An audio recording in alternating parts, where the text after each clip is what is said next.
രാത്രി എവിടെയെങ്കിലും പോകാനുണ്ടോ മാഡം? ഇല്ല, എന്തെങ്കിലും അത്യാവശ്യം ഉണ്ടെങ്കിൽ ഞങ്ങൾ വിളിക്കാം. എന്താ മാഡം?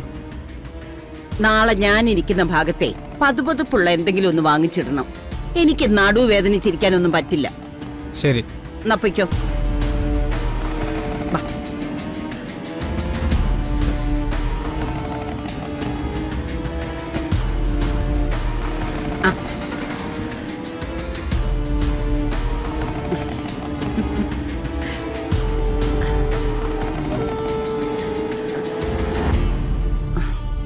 അവൻ നിക്ക. എന്താ ദേവാ പുറകിന്ന് വിളിക്കുന്നേ?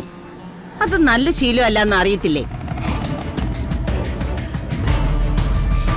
രാവിലെ ഞാൻ അമ്മയോട് ഒരു കാര്യം സംസാരിച്ചിരുന്നില്ലേ? രാവിലെ ഞാൻ നിന്നോടും തിരിച്ചു സംസാരിച്ചിരുന്നില്ലേ? പക്ഷെ അതുകൊണ്ട് കാര്യമില്ലല്ലോ. കണിമംഗലത്ത് വാങ്ങിച്ച പണത്തിന്റെ കാര്യത്തില് എന്തെങ്കിലും ഒരു തീരുമാനം എടുത്തേ പറ്റൂ. കുറച്ചെന്തെങ്കിലും നിങ്ങളെടുത്തിട്ട് ബാക്കിയെങ്കിലും. അച്ഛന് നാണമില്ലേ? എനിക്ക് അവര് വെറുതെ കാശ് തന്നാണോ? ഈ നാട്ടിൽ വിവാഹബന്ധം വേർപിരിയുന്ന പെണ്ണുങ്ങൾ എത്ര കോടികളാ മറ്റുള്ളവരിൽ നിന്ന് ആവശ്യപ്പെടാന്നറിയാവോ? ഞാൻ ചോദിച്ചത് വെറും 25 കോടിയാ. അല്ല, ഇപ്പൊ ഈ ഇരക്കുന്നുണ്ടല്ലോ, അത് അച്ഛൻ്റെ അമ്മയുടെ തീരുമാനമാണോ അതോ കണിമംഗലത്തുള്ളവർ പറഞ്ഞ് ഏൽപ്പിച്ചാണോ? എടി പറഞ്ഞിട്ടുണ്ടാവൂന്നേ.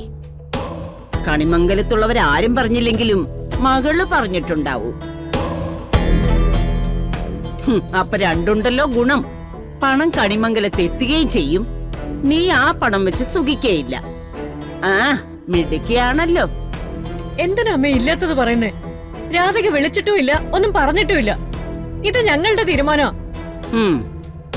എന്നാലേ ഞങ്ങളുടെ തീരുമാനം എന്താണെന്ന് വെച്ചാ, ഇനി അങ്ങോട്ട് കുറച്ചു കാലം സുഖിച്ച് ജീവിക്കാനാ ഉദ്ദേശിക്കുന്നേ.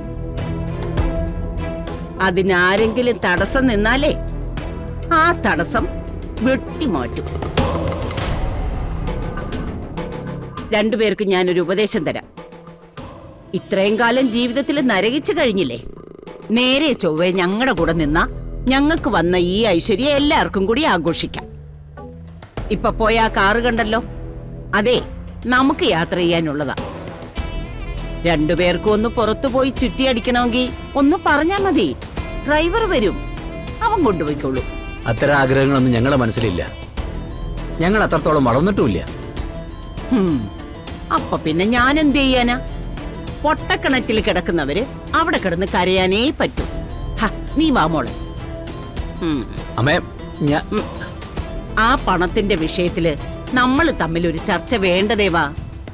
അങ്ങനെ ഒരു ചർച്ച ഉണ്ടായാ നല്ല വാക്കിലൂടെ നിന്നോട് എനിക്ക് മറുപടി പറയാൻ പറ്റില്ല. പിന്നെ പൂജാരിയായ ദേവനാരായണൻ തിരുമേനി മോശം വാക്കുകൾ കേട്ടുവെന്ന് എന്നെ കൊണ്ട് പറയിപ്പിക്കരുത്. നീ വാ മോളെ.